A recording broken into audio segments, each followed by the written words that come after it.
Hello, everyone. I'm Lionel August Rodriguez, the VP of Business Development for Access Medical Labs. I'd like to thank everyone for joining us on another Access Live, where we bring you insight from leading medical experts.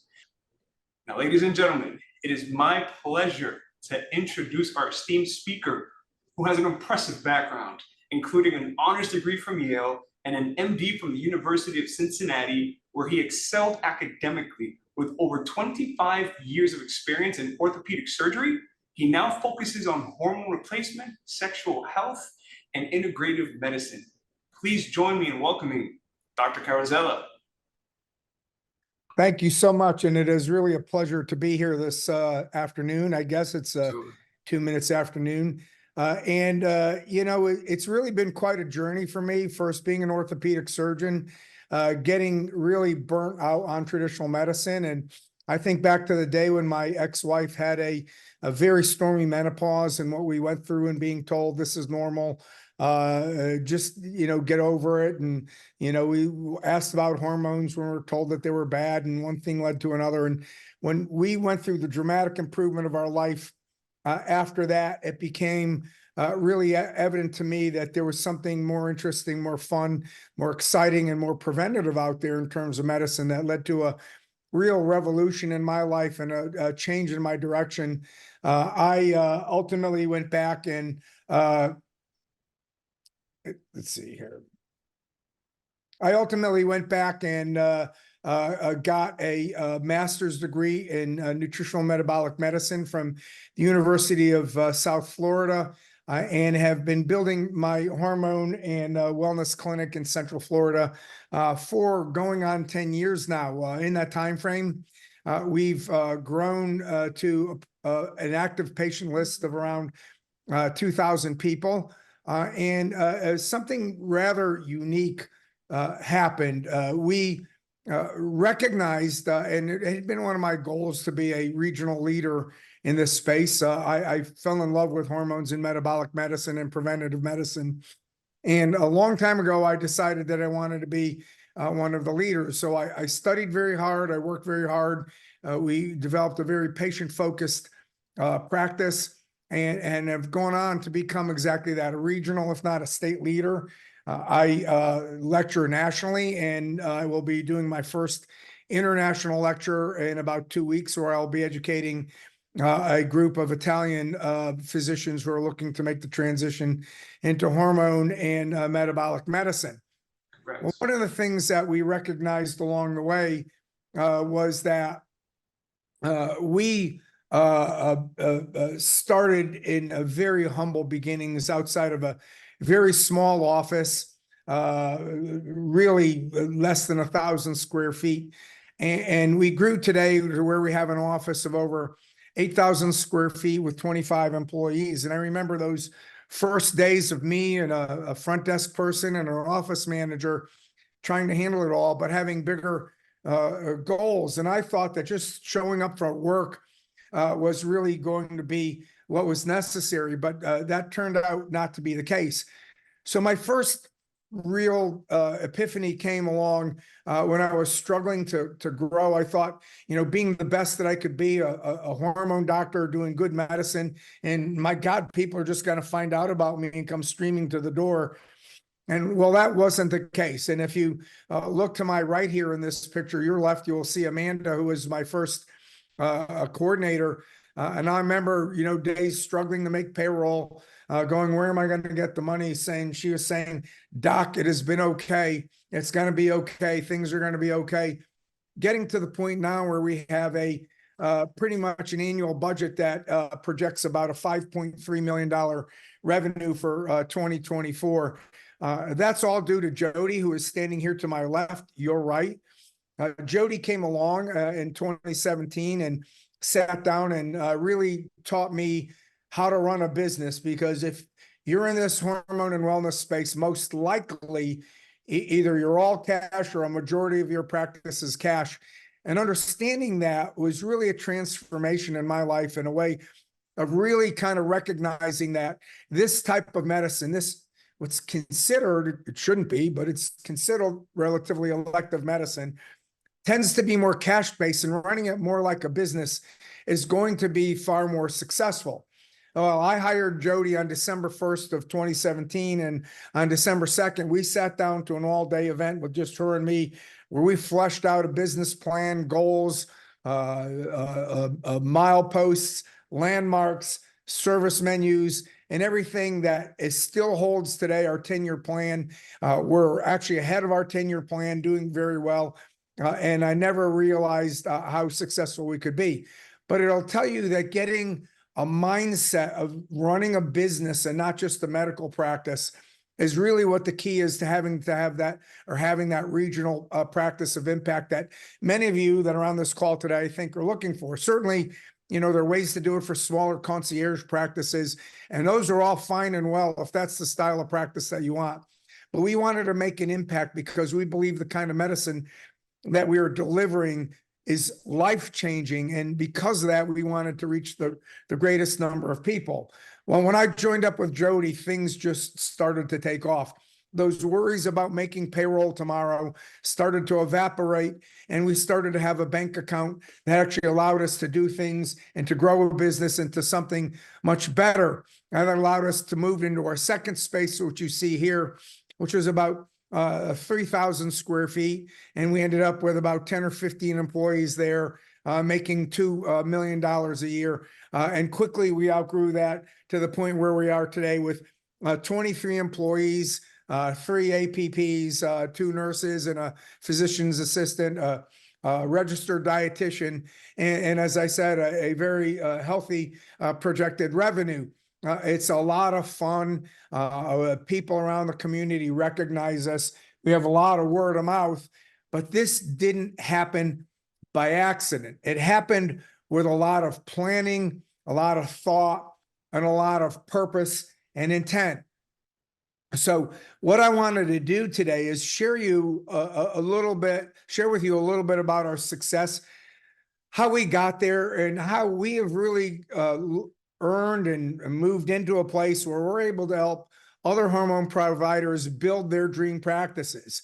Our goal or our mission is to take anybody who wants to have $1 million or more a year of gross revenue and help them achieve that goal. Give them some of the keys and the pearls and the little tidbits of information that you need in order to grow that, because I thought in the beginning that I could grow this regional practice of impact just by being a good guy, smart, knowing the medicine. And I quickly realized that that was not the way to do it, that if you want that practice of regional impact, you've got to do some real roll up your sleeves work in order to make that happen. So what I want to talk about today is a little bit of how you create your practice by intention. I want to talk a little bit about what practicing boldly means, like what you need to do in order to hold yourself out there as the expert and actually be the expert in your office, in your region, and among your colleagues. It comes not by accident, but by building a culture and hiring and specifically cultivating that culture to the way that you want it, because in order to have a big, effective team, you must have people that believe the same thing that you do, work toward the same goal, and strive to achieve the same things. Staff is your greatest asset. I want to teach you how to recognize them and reward them appropriately, keep them involved, and do the things that are necessary to support you all along the way. And I want you to keep in mind that we all think that, well, anybody who gets hormone insufficient needs hormones. So my target audience is pretty much anybody who's aging. That kind of is true, but really in order to achieve those goals, you have to develop an avatar. What does your model or ideal patient look like? You may have a couple of them, but when you build your marketing programs, you always want to have that avatar in mind, because that's who you want to learn how to speak to. So when I talk about creating intention, do you know what you want your business to do? That is, how do you want your business to grow? Where do you want it to go? And how do you know what to do in your business if you don't know where you're going? If you struck out on a journey, say from here in Orlando out to Las Vegas, Nevada, what do? You don't just get out on the highway. Well, you might. I-10 is going to probably get you pretty close, but for the most part, you're going to need to look at a map. You're going to sit down and say, how many days is it going to take me there? How many miles do I need to cover a day? Where am I going to stay in the hotels? Where am I going to stay in Las Vegas? I'm going to need to put it into my trip planner. All of these take intention. And so you get to where you want to go to through intention. So what I really would suggest to everybody is sit down, take a quiet day, just go in your office, go somewhere, go to the beach, and think about what you really want your practice to look like in 5 years, in 10 years. Hey, what do you want your practice to look like in 1 year? How old are you? When are you going to retire? Are you going to just leave? Are you going to sell the practice? What are your goals? Write them down. Think about them. Because these are the things that are going to drive you when you make the decisions about how you want to run your practice, how you want to build your practice, and who you need helping you to build the practice of your dreams. So what does the practice of your dreams look like? What are your services? I'll never forget that first day when Jodie sat down with me. I had a menu that covered from this to that. We were doing aesthetics. We were doing Botox. We were doing PRP. We were doing joint injections. We were doing hormones. She said, my goodness, how are you going to focus in on something and get recognized as an expert when you're all over the place? It was the classic jack of all trades, but master of none. And immediately she pared me down to 1 or 2 things. And in the beginning, it was hormones and sexual wellness. And with that primary focus, we were able to hone in on exactly what we wanted to accomplish. Think about your business hours. What do you want to make? If you don't know what you want to make, you're not going to be able to percolate all that down to how many patients I need to see a day. What do my margins need to be on those patients? How do I build those margins? How do I build my pricing? All of these things come down for, you can say I want to make a lot of money, and it does happen by accident a lot of the times, but the really, really successful practices say, I want to make $1 million this year. Well, that means how many patients do I need to see? What does my average revenue per patient need to be? How many ancillary services? How many sexual wellness programs do I need to sell? So the next thing you want to do is create goals. That is, you want to set your sales goals, just as I've been mentioning. Okay, I know that at $3,000 per sexual wellness procedure, if I want to make $100,000 of those, I need to sell 30 of them or 33 of them over the course of a year. And then you start with that. And if I want to see, do $500,000 worth of office visits, I have to see how many level 1, how many level 2, how many level 5 I want to do. And now that's maybe a little bit more detailed than we get, but you get the idea. And then constantly through the year, you want to look at your P&Ls, you want to look at your sales projections and your sales accomplishments. You want to find out where you need to make corrections, and you want to do all of these things in a way that's going to point you in the right direction and help you achieve those goals. That is, next is to practice boldly. And that's what I like to say that I do around here. I'm very bold. I do things and I practice in a style that gets great results because I'm willing to do the things that are necessary to get the great results in people. And the only way you're going to be able to do this is to understand what you're doing. When you practice boldly, when you study hard, when you know what you're doing, when you know you're doing the right thing, you're going to stand out from your competitors. What does that mean? You got to know the literature. You got to know what you're doing backwards and forwards. And the more you know the literature, and particularly in what unfortunately is a controversial area of medicine, that is hormones. It shouldn't be, because when you look at the literature, it is absolutely very close to unequivocal. That is, there is no major medical downside to almost any hormone that you want to use. There are a couple of exceptions, mostly aggravating issues. So know your literature. When you know the literature, you're going to be able to stand up to those crazy phone calls that I'm sure you all get. Oh, your TSH is suppressed.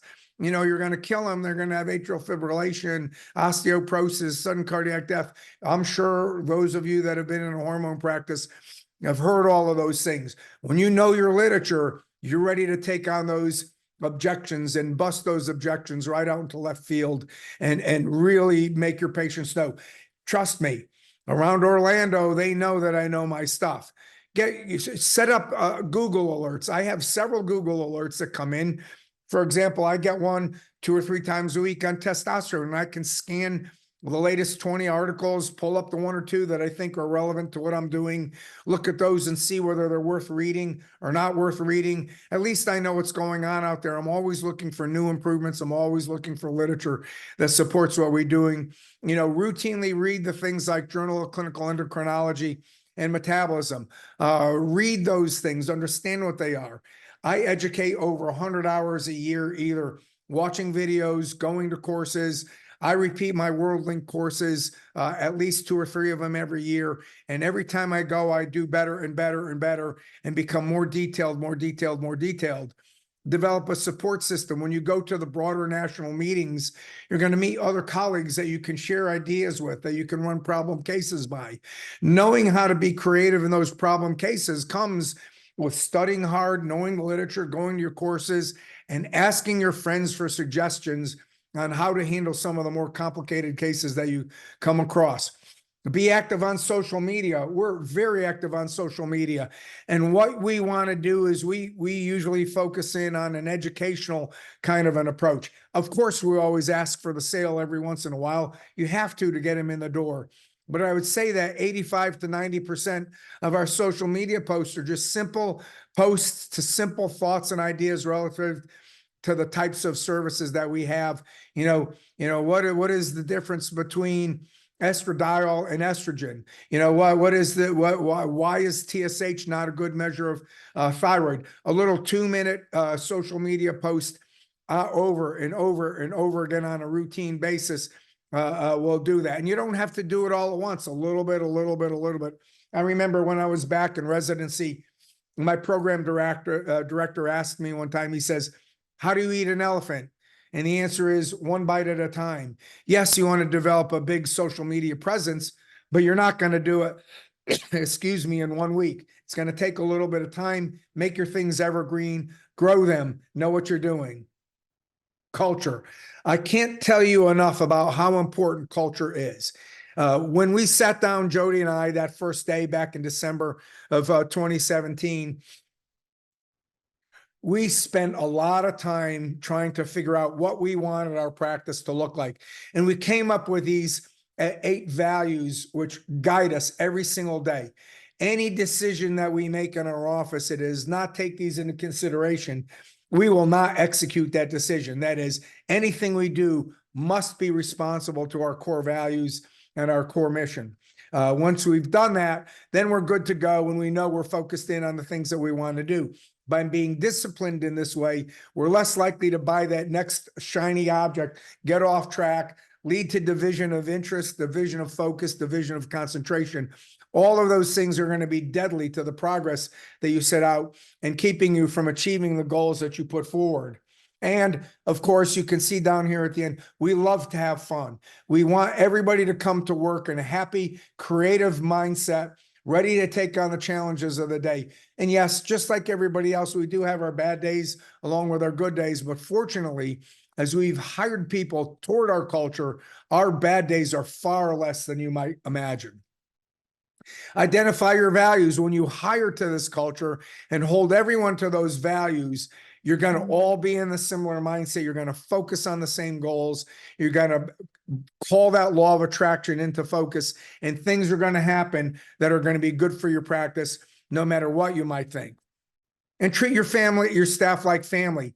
I've been doing this for years and years. I'll never forget when I was way younger than I am. I went on a trip one day, and I love to cruise. I've been on about 30 or 40. It's probably getting up toward 50 cruises these days. And I remember back in the beginning, I ran into a dentist, and he was there with about 20 people on this cruise ship. And I looked over at him in awe. And I said, "That's amazing. You took your whole office on a cruise?" He says, "Yeah." He says, "I treat my staff well, and consequently, they're loyal to me. They work hard. They give me that little bit of extra. They come to work happy all of the time. They know that I appreciate them." Imagine what it would be like going to work in an environment like that. It's absolutely amazing. And that's what I do. This picture right here is a cruise we took. Funny enough, this picture was taken on one of the last cruise ships out before COVID, back a couple of years ago. And we have a great time doing these things. And I'll tell you what, it pays for itself over and over and over again. You know, can you imagine the cost of replacing a nurse practitioner? I figure that it takes somewhere between $20,000 and $40,000 to actually and effectively bring on a nurse practitioner to get them trained into this very specialized area of medicine. So making sure that they're happy and stay is really a big focus. That is our internal marketing. So make sure you show your appreciate them, reward them generously, listen to them. We have a very carefully thought out staff relations program where their complaints are heard. We focus on a solution-based complaining. That is, you can complain about anything that you want to in the office as long as you bring to the table at least one suggestion for improvement. And imagine what that does to your creativity about getting to the bottom of the problems. What does this look like? We do things like Employee of the Month. We have staff discounts on all of our services. We try to do things free when we can, but obviously some of the things have costs. Open door policies for complaining and discussions. And we do quarterly reviews, not annual reviews. We want to catch problems and issues and solve them now rather than 364 days from when it began. So share your success with these people. One of the things that we do that is very unique, we actually sit down and go over our financials with them every quarter. We show them how much we make, we show them where we spend it, how we pay it out, and we let them know that it takes money to run a clinic like this. And believe it or not, they don't sit there thinking, oh my God, look how much the doctor makes. They understand the headaches that we go through as the entrepreneur or the owner of the business that can do these things. And as I said, develop your avatar, okay? You want to understand who you're marketing to. You know, as I said in the beginning, maybe you think that, oh, everybody's going to need hormones, so my audience is everybody. No, I know that our primary audience is a woman 45 to 63 years old. She's starting to feel a little bit old and run down. Her sex drive is diminished. Maybe her cycles are getting a little bit irregular or have stopped completely. Their metabolism is getting out of whack. They have friends, they have their income ideal is between 75,000 and maybe up to about 250 or so. Believe it or not, wealthier people tend to be a little bit more difficult patient, and they're not always the ones that do what you want. So we have a very clear idea of who some of our target patients are, because your marketing is crucial to get predictable and consistent results. And when you know who you're going after, it is a lot easier to develop those marketing programs that help you get there. So no matter where you market, you need to know who you're speaking to, create your avatar, and understand that, because that's how you're going to tell your marketing message. And I've already touched on some of these points. You know, paint a picture, sit down. What does that ideal patient look like? Their age, where they live, what their income, what their hobbies are. You saw how I rattled mine off in about 30 seconds there. I know exactly who we're looking for in our practice. So, you know, AMP came about really almost fortuitously. We were going along, doing very well, and actually developing pretty strong marketing programs and getting people involved in our practice. And along came, we were very regular and dedicated people with the World Link group and Neil Rousier, who, in my opinion, is probably the premier hormone educator in the world, certainly the United States. And if you're a hormone practitioner, you absolutely must consider them for detailed and in-depth hormone training, because you'll know things far better than any other people. But at one point or another, we attended World Link business course as attendees. And it was very clear that we were heads and shoulders above the rest of these people. And we were asked by WorldLink to then run their business course a year later. Well, that happened to be during the tail end of COVID. But we ran the course, and it was 3 days. And when we got back from that course, the phone absolutely rang off of the hook. Jodie, can you help me with this thing in my practice? Dr. C, can you help me with this thing in this practice? And that led us to the belief that there was a need for hormone-specific consulting on how to build a cash-based hormone practice. From that, our initial stab at this was with the Greenleaf Group, which was a one-on-one consulting firm, which was very successful. We had over 50 clients of significantly, most of them advanced their practice with a lot of the thoughts and techniques that we developed as consultants. But we felt that we had a problem with scalability. And that led to the development of AMP. AMP is accelerated medical practices. And the concept of AMP is that we're going to create a scalable project whereby you basically get the franchise handbook without the franchise fees. That is, we've developed all of the policies, all of the procedures, all of the consent forms, all of the office protocols that you need to have a successful office practice. And we call our main product the 7-figure practice playbook elite. And with that, we get site visits here, site visits out at your office. It covers a course of a year. There's thousands of pages of content that show you each and everything that you need to do from front office to back office to MAs to policies and procedures to consent forms. All of the things that we learned by trial and error, all of the things now which we have ready to have customized to you. We show you how to build your EMR. So rather than taking a year or 2 or 3 as it took me to build my practice up, you're up and running and headed toward that $1 million practice in no time. We offer a 1-day clinic evaluation. That is, we'll fly out to your office and we'll take a look at you and give you ideas on where you can go and introduce you to some of the things that we do. We're developing a hormone-specific marketing entity that is an agency that understands hormones. I'll never forget going to my marketing agencies in the beginning. They're all over the place. Half the money I spent was educating them, and the product that they put out there barely registered anything in terms of its reach and its focus. So by having a marketing specific agency, we have website development specifically designed for SEO in the hormone space and beginning and advanced marketing programs, we can provide to you all of what you need to do. So I don't want to make this all about me or AMP. I wanted to give you a little bit of insight today about what it takes to build a multi-million-dollar practice. The identification of your ideal patient, planning, budgeting, goal planning, all of those are crucial. And those are a lot of the things that we will teach and far more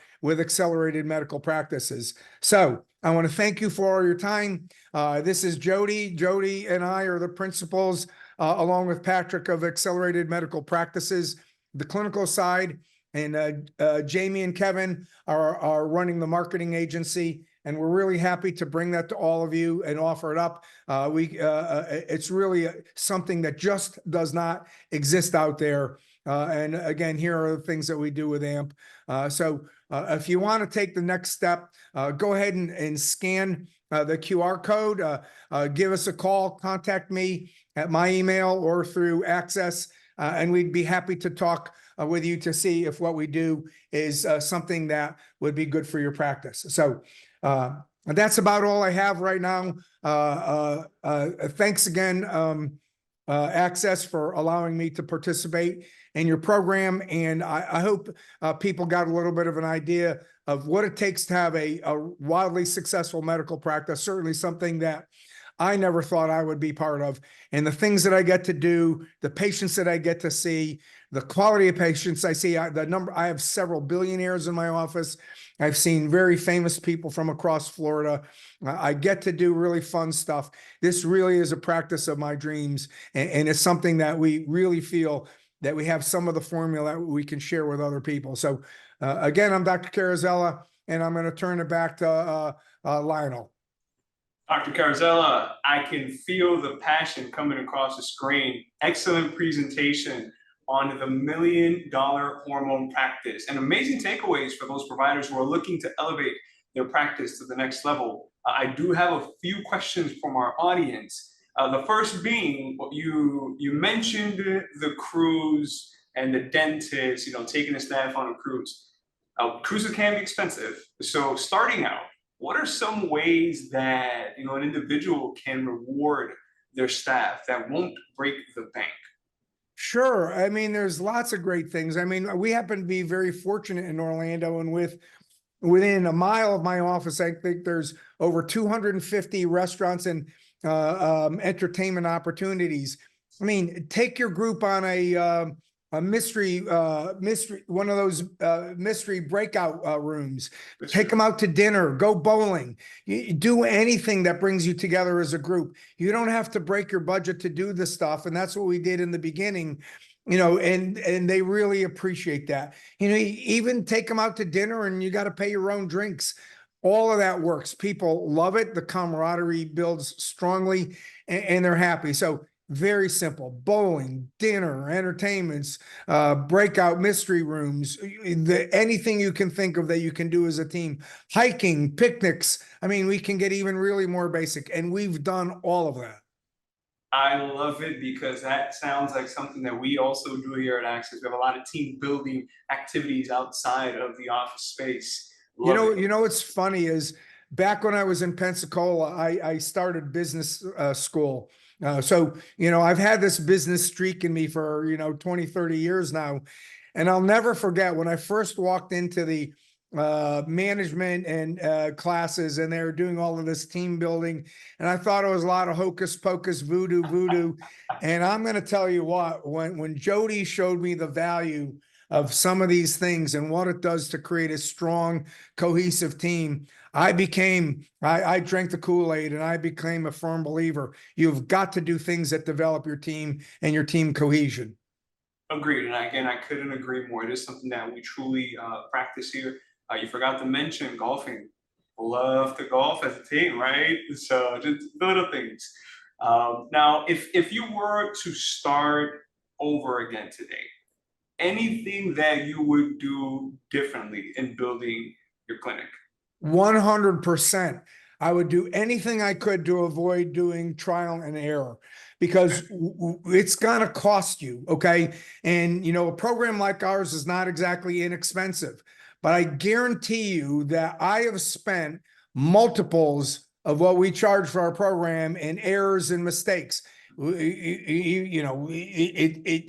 promise you, you will get there faster. You will spend less money when you take an organized, concerted effort. And if it's not our program, it's somebody's program.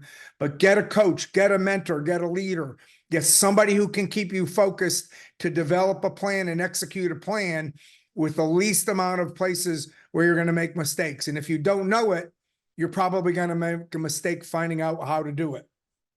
Excellent. And prior to Jodie coming into your life, how or did you even identify key areas to focus on? Or did this happen after Jodie? Absolutely. It happened after Jodie. Up until that time, I was a believer of do good medicine, build it and they will come. Okay. And do good medicine and they will come. Yeah. I did web to med. I did some of these other boxed up marketing programs that we all see at every single event that we go to, whether it's AMMG, A4M or whatever. They don't work. Okay. Because they're trying to put you into a packaged one size fits all program. And a lot of times their developers have not a clue of what hormones are. Okay. So you got to do things again with intention. Excellent. And how do you've been in this industry now for quite some time. How do you see the future of hormone therapy practices evolving, and what should, up and coming practitioners focus on to stay ahead of the curve? And what another great question. Things we've spent a lot of time thinking about. Okay. Slowly, hormone therapy is becoming more mainstream, but I want to give you two thoughts and takeaway. When you think about the elitists in medicine and traditional medicine, in my mind, there's two very big things. Healthy people. What do we try to do? We're trying to do preventative wellness medicine. And that produces healthy people. Healthy people are despised by two very powerful political and economic groups. Healthy people are despised by big pharma. Healthy people do not buy drugs. People who do not buy drugs do not give money to big pharma. Healthy people. The government despises healthy people. Why? Because after the age of 65, the government has to pay for your health care and the government has to pay for a part of your retirement. So the more healthy people that live beyond the age of 65, the more the government has to try to figure out how to make two severely flawed and broken programs need to work in order to cover those people. So the higher political and economic thinking in this country is decidedly against wellness medicine. And you see that every single day when you read the literature and go, how can these elites read this medicine and read this literature and come to a conclusion that these things are bad for you? They absolutely cannot. It is not in the literature. Hormones are not bad for you in any shape or form other than aggravations. And for them to say otherwise has to be intentional. So I see hormones becoming more mainstream. I don't see them becoming pervasive yet until that mentality changes. I do see them becoming more competitive. I do see a little bit of commoditization in hormone therapy. We're starting to see that more and more today compared to where we were 8 to 10 years ago. And when you see that commoditization, you absolutely have to do things that elevate your standing and create your expert appearance so that as you try to maintain the premium outlook and the premium goal that you're looking for, that there's a reason to look at you as a premium priced product as opposed to the drive-through, what I call the drive-through hormone clinics, which are becoming more and more prevalent today. So you have to differentiate yourself. You have to do the proper marketing and spend those marketing dollars wisely as you elevate your brand. You can't do brand marketing. An individual can't do brand marketing, but you want to focus on your brand while you're marketing. That slowly over time, your brand does grow, and you want to create that brand, a brand of excellence, of superiority, and expert. I love it. So many gems you're giving us here. Thank you for that. And we touched on a lot of topics in a very short amount of time, right? Now, to some, it may seem like there's just so much to do. It's very overwhelming, right? What can you tell us about the way that you organize your office that is most helpful in achieving your goals? Sure, we've developed it like a business, okay, and we have we have a chain of command. We have a diagram of where everybody goes. Obviously, I'm the chief medical officer. I'm the founder. I'm the owner, and I sit at the top. But I also sit under my CEO in terms of me as an employee. So funny enough, my CEO or my COO has the authority to reprimand me and put me in place when I act as an employee. Okay, so in my employee role, I respond and answer to her. All of our staff chains up to her. All of the medical staff chains up both to me from the medical side and to her from the operational side. So we set all of that out. We divide the responsibilities. And I'm not expecting people to have a 25-man office tomorrow.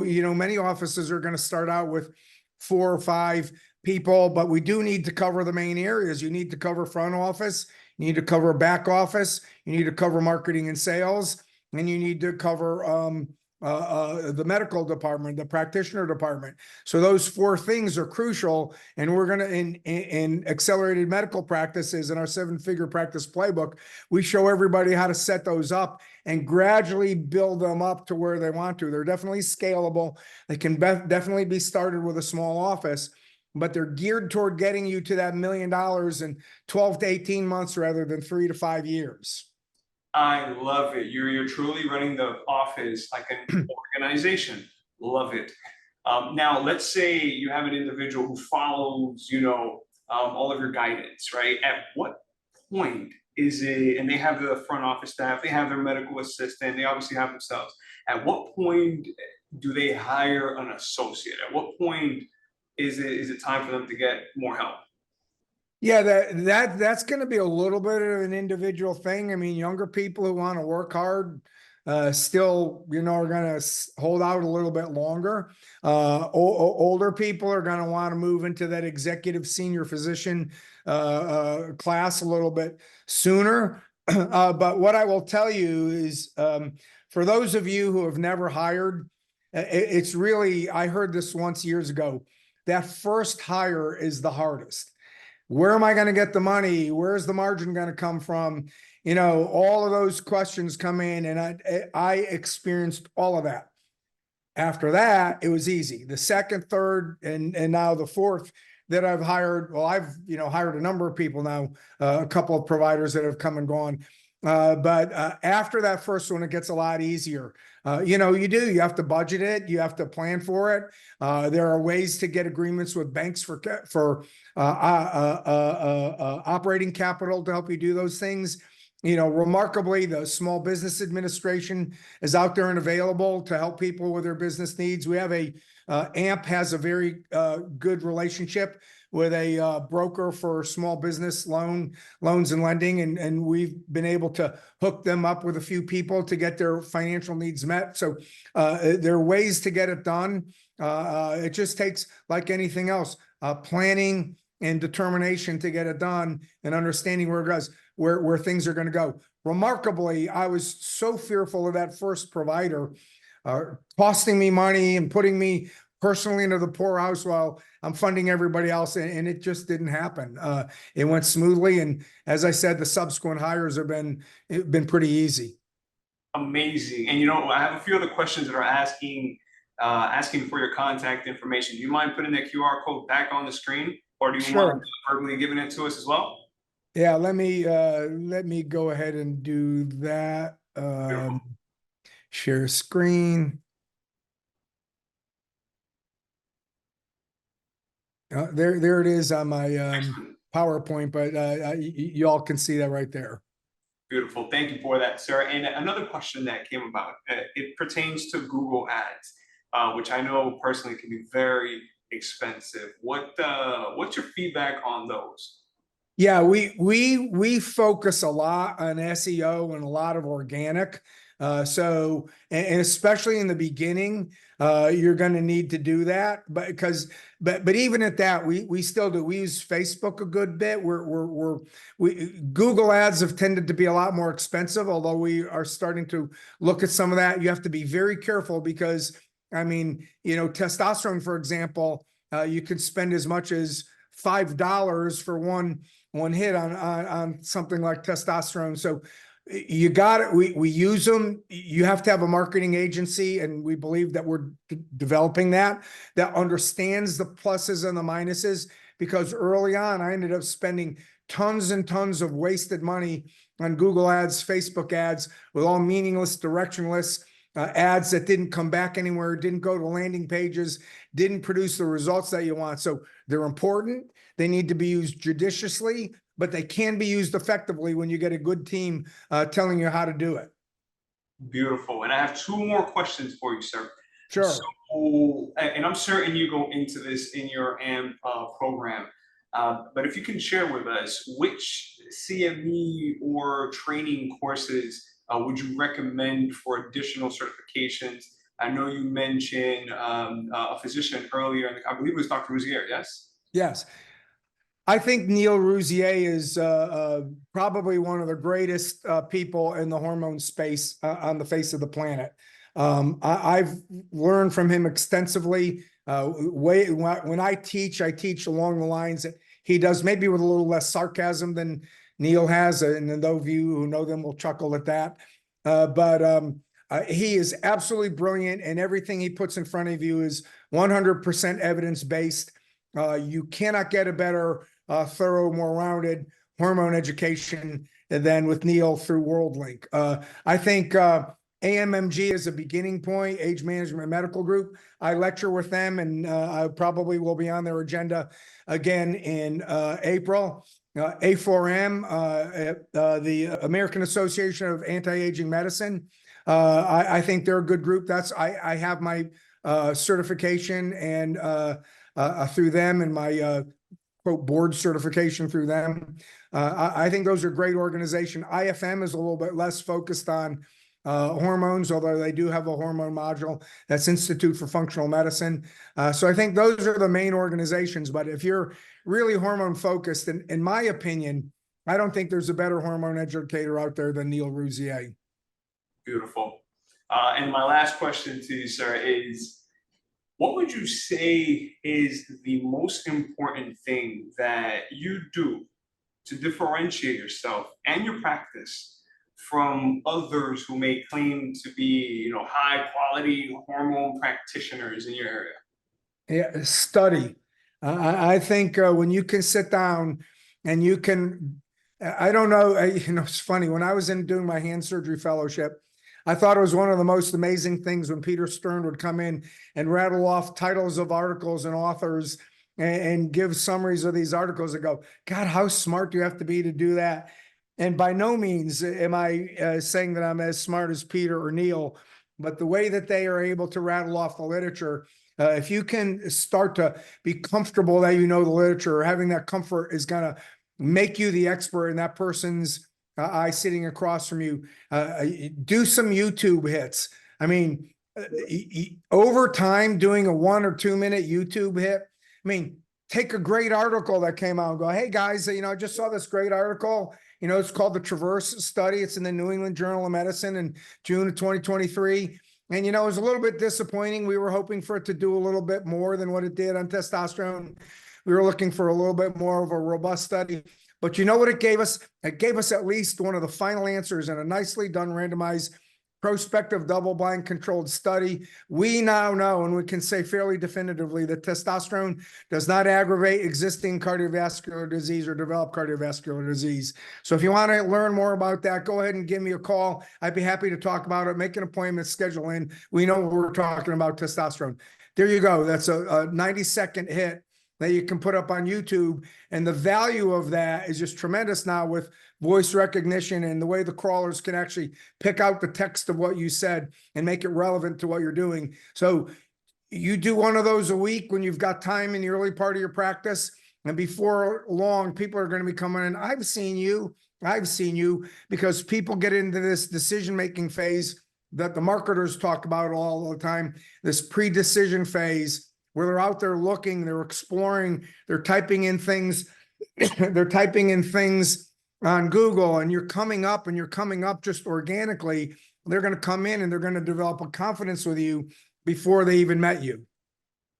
I love it. Dr. Carrozzella, thank you so much again for your time. So much insight, so much knowledge we took away from this. To our audience, I hope that you can take and implement at least one of the gems that Dr. Carrozzella has shared with us today to help you build that multi-million-dollar practice. If you want to reach him, again, scan the QR code for his AMP program. Thank you, everyone, again, for tuning in to another Access Live, where we bring you insight from leading medical experts. Don't forget to like, subscribe, and stay healthy. Until next time. Take care, everybody. Thank you.